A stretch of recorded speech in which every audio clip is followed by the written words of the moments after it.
بسم اللہ الرحمن الرحیم۔ السلام علیکم ناظرین، میں ہوں آپ کا میزبان نواز بھٹو۔ ناظرین، سپریم کورٹ میں منصور علی شاہ گروپ نے آستینیں چڑھا لی ہیں۔ باغی ججز اور ان کی اتحادی جماعت پی ٹی آئی نے آئینی ترامیم کا راستہ روکنے کے لیے ہر حد پار کرنے کی ٹھان لی ہے۔ ایک طرف سپریم کورٹ میں خفیہ اجلاس چل رہے ہیں تو دوسری طرف پی ٹی آئی نے اسلام آباد پر دھاوا بولنے کا اعلان کر رکھا ہے، جس میں 60,000 ٹی ٹی پی کے دہشت گرد اور کے پی کے کی سرکاری مشینری وفاق کے خلاف سخت مزاحمت کے لیے استعمال ہو سکتی ہے۔ بہرحال 63A کی اصل حالت میں بحالی کے بعد حکومت جس دباؤ کا شکار تھی وہ دباؤ ختم ہو چکا، حکومت اس دباؤ سے باہر آ چکی اور حکومت 2/3 اکثریت حاصل کرنے میں آرام سے اپنا ہدف حاصل کر سکتی ہے۔ اب اس کے بعد کیا حکومت کو مولانا فضل الرحمان کی ضرورت رہ جاتی ہے، یا صرف اتفاق رائے پیدا کرنے کے لیے مولانا فضل الرحمان ضروری ہیں، یا حکومت کون سا ترمیمی مسودہ پیش کرے گی جو حکومت نے تیار کیا ہے یا وہ جو مولانا فضل الرحمان تیار کیے بیٹھے ہیں؟ تو بہرحال ان امور پر آج ہم تفصیل سے بات کریں گے۔ اگر آپ سے التماس ہے کہ اگر آپ کو میرا چینل اچھا لگے، میرا ویلاگ اچھا لگے، تو میرے چینل کو لائک کرنا، سبسکرائب کرنا اور شیئر کرنا مت بھولیے گا، بیل آئیکن دبا دیجیے گا تاکہ بر وقت آپ تک میرے ویلاگس پہنچتے رہیں، اور اپنی آراء سے ضرور مجھے آگاہ کیجیے گا، اور کمنٹ باکس میں آپ اپنی رائے دے سکتے ہیں جس کی بنیاد پر میں اپنے پروگرام کو مزید بہتر بنا سکتا ہوں۔ آپ کو یہ بڑی غلط فہمی ہو گئی ہے کہ جناب اب نمبر گیم پوری ہو گئی ہے۔ یہ نمبر ایسا ہے نہیں۔ ڈونٹ تھنک کہ اٹ از اوور، بیکاز اب تو دیکھیے 48 hours is a long time. اس میں بڑی چیزیں ہو رہی ہیں۔ میں اپنی طرف سے کئی چالیں چل رہا ہوں جو ہم پبلک نہیں کر سکتے۔ 5 تو میں خرید رہا ہوں نا، میرے پاس ہے 5 خریدوں۔ میسج دینی ہے کہ وہ جو 5 ہے نا، وہ 5 بڑے امپورٹنٹ ہے، اور اس کو کہیں کہ اگر ہمیں وہ 5 سیکیور کر دینا، وہ والا 5، اور اگر 10 ہو جائے تو ہم یہ گیم ہمارے ہاتھ میں ہے۔ اس وقت قوم الارم ہوئی ہے، یعنی ہر اکراس دا بورڈ لوگ چاہ رہے ہیں کسی طرح جیت جائیں، تو اس لیے کوئی فکر نہ کریں کہ یہ ٹھیک ہے یا غلط ہے۔ کوئی بھی حربہ ہو، ایک بھی اگر کوئی توڑ دیتا ہے نا تو اس سے بھی بڑا فرق ہے۔ ناظرین، اس وقت سپریم کورٹ میں صورتحال دن بہ دن کشیدہ ہوتی جا رہی ہے، اور ہر گزرتے دن کے ساتھ اس کی کشیدگی میں بہت اضافہ آ رہا ہے یا بہت اضافہ ہوتا جا رہا ہے۔ اس وقت یوں سمجھ لیں کہ جیسے سپریم کورٹ میں منصور علی شاہ گروپ نے آستینیں چڑھا لی ہیں۔ صورتحال بہت تیزی سے خطرناک رخ اختیار کرتی جا رہی ہے، اور آنے والا ہفتہ پاکستان کی تاریخ کے لیے انتہائی اہمیت کا حامل ہو سکتا ہے، یا پھر یوں سمجھ لیں کہ بہت خطرناک بھی ہو سکتا ہے۔ اس کے خد و خال پر گہرائی سے نظر رکھنے کی بہت ضرورت ہے، لیکن اس سے پہلے میں چاہتا ہوں کہ آپ کو بتا دوں کہ 63A کی اصل حالت میں بحالی کے بعد جس طرح چیف جسٹس قاضی فائز عیسیٰ کو شدید تنقید کا نشانہ بنایا جا رہا ہے، وہاں اس چیز کو فراموش کیا جا رہا ہے کہ یہ وہی قاضی فائز عیسیٰ ہے جس نے فیض آباد دھرنا کیس میں ایک اہم ترین کردار ادا کیا تھا۔ یہ وہی جو قاضی فائز عیسیٰ صاحب ہیں جنہوں نے بلوچ وکلا کے ایک بم دھماکے میں شہادت کے بعد ایک تحقیقاتی کمیشن بنا تھا، اس میں اہم کردار ادا کیا تھا۔ پریکٹس اینڈ پروسیجر ایکٹ کو جس طریقے سے عمرتا بندیال یا بندیالی گروپ نے حکم امتناع دے کر پھینک دیا تھا، اس کے حوالے سے جس طرح اہم کردار ادا کیا، جس طرح ذوالفقار علی بھٹو کے خلاف جو سازش ہوئی تھی اس پر ایک نظر ثانی کی اپیل یا صدارتی ریفرنس سن کر اور ذوالفقار علی بھٹو کو انصاف فراہم کیا تھا، ادھورا صحیح لیکن انصاف ملا۔ پھر بات کریں تو جنرل مشرف کے سزائے موت کے حوالے سے کہ اس کو جس طرح انہوں نے بحال رکھا، یہ فیصلے وہ ہیں جو تاریخ میں ایک اہم سنگ میل ہیں۔ 63A کا کیس بھی اسی طرح ہے، کیونکہ 63A کے حوالے سے ایک بات کی جا رہی ہے کہ یہاں ٹائمنگ کی بات کی جا رہی ہے، ٹائم فریم 63A کی ٹائمنگ دیکھی جا رہی ہے، لیکن جب 63A کا ریفرنس عارف علوی نے بھیجا تھا سپریم کورٹ کو، اس وقت کسی کو ٹائمنگ نظر کیوں نہیں آئی تھی؟ کیونکہ اس وقت عمران خان کے خلاف تحریک عدم اعتماد پیش ہو رہی تھی۔ پی ٹی آئی کو خدشہ تھا کہ پی ٹی آئی کا اپنا ہی منحرف گروپ جو ہے وہ عمران خان کے خلاف تحریک عدم اعتماد میں شریک ہو سکتا ہے، تو اس لیے سندھ ہاؤس کو نشانہ بنایا گیا، دھرنے احتجاج کیے گئے، سندھ ہاؤس پر دھاوا بولا گیا اور تاریخی بدتمیزی کی گئی۔ یہ ریکارڈ کا حصہ ہے، لیکن پھر اسی ریفرنس کو استعمال کیا گیا پنجاب میں حمزہ شہباز کی حکومت کے خلاف، اور پھر پارلیمانی پارٹی کی رائے کو اہمیت دی گئی، اور پارٹی سربراہ کی اہمیت کو پس پش ڈالتے ہوئے आइन को रीराइट कर दिया गया। तो अब आइन अपनी असल हालत में बहाल हो चुका है, जिसके लिए ये तासुर दिया जा रहा है कि हॉर्स ट्रेडिंग के दरवाजे खुल गए, फ्लोर क्रॉसिंग के दरवाजे खुल गए और पीटीआई को इसका सबसे ज़्यादा नुकसान हो सकता है।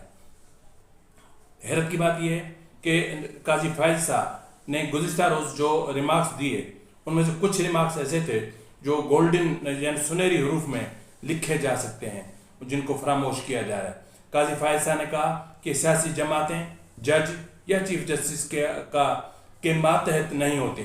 सियासी जमातें जज या चीफ जस्टिस के मातहत नहीं होती। जज कौन होता है ये कहने वाला कि कोई रुकने पार्लियामेंट मुनर्रिफ हुआ है या नहीं, ये तो उसकी जमात के सरबराह का अख्तियार है। यहाँ लफ्ज़ इस्तेमाल हो रहा है जमात के सरबराह का, क्योंकि जब पंजाब का मामला आया था तो जमात के सरबराह चौधरी शुजात ने डिप्टी स्पीकर को ख़त लिखा था, जिसमें कहा था कि इनको जो वोट अपना दिए जा रहे हैं तहरीक अदम एतमाद के हवाले से, वो चौधरी परवेज़ इलाही को वो वोट काउंट न किए जाएं। तो बहरहाल उस वक्त पार्टी के सरबराह की कोई अहमियत नहीं थी। यहाँ सरबराह की अहमियत को वाज़े किया जा रहा है। आगे कहा गया कि जज मुंतखब तो नहीं होते हैं, उन्हें अपने दायरे अख्तियार में रहना चाहिए। तारीख ये है कि मार्शल लॉ लगे तो सभी रबर स्टैम्प बन जाते हैं। ठीक है जी। और कह रहे हैं कि जमहूरियत इसलिए डीरेल होती रही है कि ये अदालतें यानी सुप्रीम कोर्ट गलत इक़दाम की तौसीक करती रही है। उन्होंने कहा कि हर डिक्टेटर ही यही कहता रहा है कि तमाम बदउनवान अरकान असेंबली और ईवान को ही ख़त्म कर दूंगा, फिर सब लोग फौजी अमरीत को अपना लेते हैं और फिर जमहूरियत का राग अलापना शुरू हो जाते हैं। तो बहरहाल ये एक वाज़ेह चीज़ है कि हर अमरीत की तौसीक सुप्रीम कोर्ट ने की है और हर इदारा फिर रबर स्टैम्प बन जाता है और फिर जो डिक्टेटर आता है वो पार्लियामान को तहस नहस करके रख देता है, पार्लियामानी निज़ाम को तहस नहस करके रख देता है। तो काजी फायज साहब के ये रिमार्क्स बहुत ज़बरदस्त हैं, बहुत अहम हैं, जिनको समझने की बहुत ज़्यादा ज़रूरत है। अब क्या 63A के बाद मौलाना फजल रहमान की ज़रूरत रह जाती है, क्योंकि पीर से ये तवक्को ज़ाहिर की जा रही है कि पीर से असेंबली का इजलास बुलवाया जा सकता है, यानी पीर से इस चीज़ को शेड्यूल किया जा सकता है। उसमें अगर क्योंकि 63A के बाद हुकूमत 2/3 अक्सरियत हासिल कर चुकी, अब सिर्फ इत्तफाक राय की ज़रूरत है। तो इत्तफाक राय के हवाले से खुदा न खास्ता अगर हुकूमत सिर्फ 2/3 अक्सरियत हासिल करने में नाकाम रहती है तो फिर क्या होगा, ये अहम सवाल है। अब इस वक्त जो इजलास बुलाया जा रहा है उसके हवाले से वो तमाम तरामीम भी शामिल है जिस पर मौलाना फजल रहमान को एतराज़ था। अगर हुकूमत मौलाना फजल रहमान के अलावा यानी इत्तेहादी हुकूमत अगर मौलाना फजल रहमान के अलावा 2/3 अक्सरियत हासिल कर लेती है तो फिर ये तमाम तरामीम असर नो टेबल कर दी जाएंगी माइनस मौलाना फजल रहमान, जिसका मौलाना फजल रहमान को भी शक है कि अब वो माइनस हो चुका है। अब उसकी वो अहमियत नहीं रही कि जिस तरह पिछली बार मौलाना फजल रहमान की वजह से हुकूमत को शर्मिंदगी से दो चार होना पड़ा था, यानी 26वीं आईनी तरमीम पेश करने में हुकूमत को बदतरीन नाकामी का सामना करना पड़ा था। और इन केस अगर ऐसा नहीं होता, यानी इब्तदाई तौर पर हुकूमत अपना जो तरमीमी मुसवदा है वो पेश करेगी और अगर तादाद में कमी बेशी हुई तो फिर उसको वापस लिया जाएगा, फिर मौलाना फजल रहमान और पाकिस्तान पीपल्स पार्टी का तजवीज़ करदा जो मुसवदा है वो पार्लियामेंट में पेश कर दिया जाएगा। यहाँ पर एक और मसला भी पैदा हो रहा है, वो है 2 अरकान असेंबली का जो आज़ाद कामयाब हुए थे, फिर एक ने PMLN को ज्वाइन कर लिया था और एक ने PMLQ को, जिसने PMLQ को ज्वाइन किया था मेरे ख्याल में वो कोयटा NA 262 से कामयाब हुए थे आदिल बाज़ई साहब, और जो NA 62 गुजरात से कामयाब हुए थे इलियास चौधरी साहब, उन्होंने PMLQ को में शमूलियत अख्तियार कर ली थी। लेकिन पिछली मरतबा जो इजलास हुआ था बजट इजलास, उस बजट सेशन में जो इन्होंने पार्टी पॉलिसी के खिलाफ वोट दिया था, जिस पर नवाज शरीफ साहब और चौधरी शुजात ने स्पीकर को एक रेफरेंस भेजा है, अब वो रेफरेंस इलेक्शन कमीशन जाएगा और इनको डी-सीट कर दिया जाएगा। तो इसलिए सूरत आइंदा हफ्ते बहुत ज़्यादा गर्मा गर्मी होगी, बहुत ज़्यादा गहमा गहमी होगी, ईवानों में बहुत कुछ हो सकता है और दोनों ईवानों का इजलास बुलाया जाएगा। तो इसको अगर हम देखें तो 26वें आईनी तरमीम के लिए अब मौलाना फजल रहमान इतने अहम नहीं रहे जितनी अहमियत कल तक उन्हें हासिल थी। अब अगर हम दूसरी तरफ आते हैं जो सुप्रीम कोर्ट में हो रहा है, तो मैं आपको मुतवातिर कह रहा हूँ, सुप्रीम कोर्ट में पैरेलल सिस्टम चल रहा है। सुप्रीम कोर्ट की इमारत के अंदर 2 सुप्रीम कोर्ट्स काम कर रही हैं, 2 चीफ जस्टिस काम कर रहे हैं। कल भी मैंने आपको मलिक असद केस का हवाला दिया था, उसमें मैंने आपको बताया था कि किस तरह सजाद अली शाह को, चीफ जस्टिस सजाद अली शाह को निहत्ता कर दिया गया था, और आज फिर वही कोशिश दोबारा की जा रही है। गुज़िश्ता रोज़ सुप्रीम कोर्ट में, वैसे ऑन द रिकॉर्ड अगर देखें तो मंसूर अली शाह सुप्रीम कोर्ट में नहीं आए थे, छुट्टी पे थे, लेकिन वो आए थे। और कुछ रिपोर्टर्स का कहना है कि 8, कुछ का कहना है 11, कुछ का कहना है कि 12 जजेस की एक मीटिंग हुई थी और उसमें बहुत सारी चीज़ें तय हुई हैं। उनमें अहम तरीन जो बात है वो ये है कि एक अक्सरियती जजेस का कि कोर्ट बुलाई जाए, उसमें एक दरख्वास्त दायर करवाई जाए और उस दरख्वास्त की बुनियाद पर काजी फायज ईसा के खिलाफ स्टे जारी कर दिया जाए। अगर हम देखें तो एक तरफ सुप्रीम कोर्ट है और एक तरफ उसकी इत्तेहादी जमात पीटीआई है। पीटीआई को 63A के हवाले से सुप्रीम कोर्ट में बदतरीन नाकामी का सामना करना पड़ा है, लेकिन पीटीआई और ये जो बागी जजेस हैं, मुबैना तौर पर बागी जजेस, ये किसी भी इंतहा को जाने के लिए तैयार है। जहाँ ये जो बागी जजेस हैं ये सुप्रीम कोर्ट के अंदर ये पाकिस्तान को बदतरीन आईनी बहरान से दो चार करने जा रहे हैं, तो दूसरी तरफ शंघाई ताउन तंजीम के इजलास को सबताज करने के लिए पीटीआई ने इस्लामाबाद पर धावा बोलने का ऐलान कर रखा है। पीटीआई ने आगे बढ़ने की कोशिश की है और सबसे ज़्यादा अहम उसमें टूल है वो है अली अमीन गंडापुर, वज़ीर आला खैबर पख्तूनख्वा। इस वजह से आज इस्लामाबाद बंद है, इस्लामाबाद का हर रास्ता बंद है, फैज़ाबाद बंद है, इस्लामाबाद से दाखिल होने वाला हर रोड बंद है, कंटेनर पे कंटेनर रख दिए गए हैं और इतना सील कर दिया गया है कि उसको फौरी तौर पर हटाना शायद मुमकिन नहीं है। तो आर्मी को भी बुलवा लिया गया है, पैरामिलिट्री फोर्सेस भी वहीं पर है, पुलिस भी वहीं पर है और बहुत बड़े तसादुम का अंदेशा जाहिर किया जा रहा है, तवक्को जाहिर की जा रही है कि अगर बहुत बड़ा तसादुम हुआ तो ऐसी सूरत हाल में खून खराबा भी हो सकता है, कुछ लाशें भी गिर सकती हैं।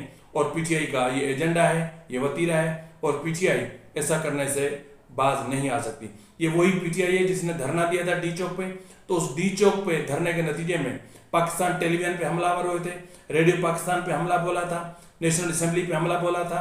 इन्होंने ईवान सदर पर हमले की कोशिश की थी, तो ईवान सदर पे वजीर आजम को गिरेबान में रस्सी डालकर घसीट कर बाहर ले आने का दावा किया था। ये वही पीटीआई है और ये केसेस अभी तक पता नहीं कहाँ गए, कुछ समझ में नहीं आती। तो बहरहाल पीटीआई डी चौक पर बढ़ने की कोशिश कर रही है और अली अमीन गंडापुर ने ऐलान किया है कि वो ताकत का जवाब ताकत से देंगे। यानी इस लॉन्ग मार्च के लिए या धरने के लिए, डी चौक पर धरने के लिए जो काफिले आएंगे उनमें तहरीक तालिबान के वो 60,000 दहशतगर्द, तरबियत याफ्ता दहशतगर्द शामिल होंगे जिनको इमरान खान, जनरल फैज और जनरल जो चीफ ऑफ स्टाफ थे, क्या नाम था उनका, बहरहाल जो भी थे, जहन पे आता है बता देता हूँ। तो वो जो चीफ ऑफ आर्मी स्टाफ थे उन्होंने ये जो 60,000 टीटीपी के दहशतगर्द काबुल से लाकर खैबर पख्तूनख्वा में बसाए थे इमरान खान को, जिन्होंने अपना नुमाइंदा मुकर्रर किया था, तो वो इस्तेमाल होंगे। खैबर पख्तूनख्वा की मशीनरी इस्तेमाल होगी, खैबर पख्तूनख्वा का असला इस्तेमाल होगा, खैबर पख्तूनख्वा के टीयर गैस के शेल इस्तेमाल होंगे और खैबर पख्तूनख्वा की जो पुलिस अपना फोर्स है वो इस्तेमाल होगी। यानी सूबा वफाक पर धावा बोलेगा, हमला करेगा, जलगार करेगा, धावा बोलेगा पीटीआई पर आने के लिए, ताकि किसी भी सूरत में पार्लियामान को काम करने से रोका जा सके, सुप्रीम कोर्ट को काम करने से रोका जा सके। और ये सूरत हाल तब तक पैदा की जा सकती है क्योंकि आपको पता है कि काजी फायज शाह के जाने में बाकी 21 दिन रह गए हैं। तो इन 21 दिनों में ये हर मुमकिन कोशिश करके पाकिस्तान को शदीद तरीन सियासी, आइनी और इंतशार का शिकार करना चाह रहे हैं। तो ये अगर यही सूरत हाल जारी रही तो शंघाई ताउन तंजीम बुरी तरह मुतासिर होगी और उसके मुतासिर होने से इनको तो कोई फ़ायदा नहीं होगा, हाँ अलबत्ता पाकिस्तान को शदीद नुकसान लाक हो सकता है। तो इसी सूरत हाल में हर गुजरता दिन एक बहुत बड़े बहरान की तरफ बढ़ रहा है और अब देखना ये है कि दोनों ईवानों का इजलास कब बुलाया जाता है। जो शेड्यूल जो सामने जो इतलात आ रही हैं वो ये कि शायद पीर के दिन इजलास बुलाने का नोटिफिकेशन जारी हो जाए, समनिंग इशू हो जाए। अगर इजलास समनिंग होती है तो फिर जो इत्तफाक राय पैदा करने के लिए जो कोशिशें हैं वो आखिरी मरहले में दाखिल होंगी और आइनी मुसवदों की तैयारी भी आखिरी मरहले में दाखिल होगी और जैसे इजलास समन होगा तरमीमी मुसवदा पेश कर दिया जाएगा। हम सबकी ये दुआ है कि पाकिस्तान आबाद रहे, सलामत रहे, पाकिस्तान में इस्तेहकाम रहे, मुआशी इस्तेहकाम रहे, सियासी इस्तेहकाम रहे। पाकिस्तान में जिस तरह महंगाई के अशारिये 1 डिजिट पर आए हैं, ये और नीचे आ जाएं ताकि गरीब आवाम को महंगाई से कुछ निजात मिल सके। ऐसी सूरत अगर बरकरार रही, पीटीआई की यही धौंस, धांधली, गुंडागर्दी, बदमाशी जारी रही, तो फिर मैं नहीं समझता कि पाकिस्तान में इस्तेहकाम आ सकता है। फिलहाल के लिए इतने मिलते हैं अगर प्रोग्राम में, तब तक इजाज़त दीजिए। फ़ी अमानिल्लाह।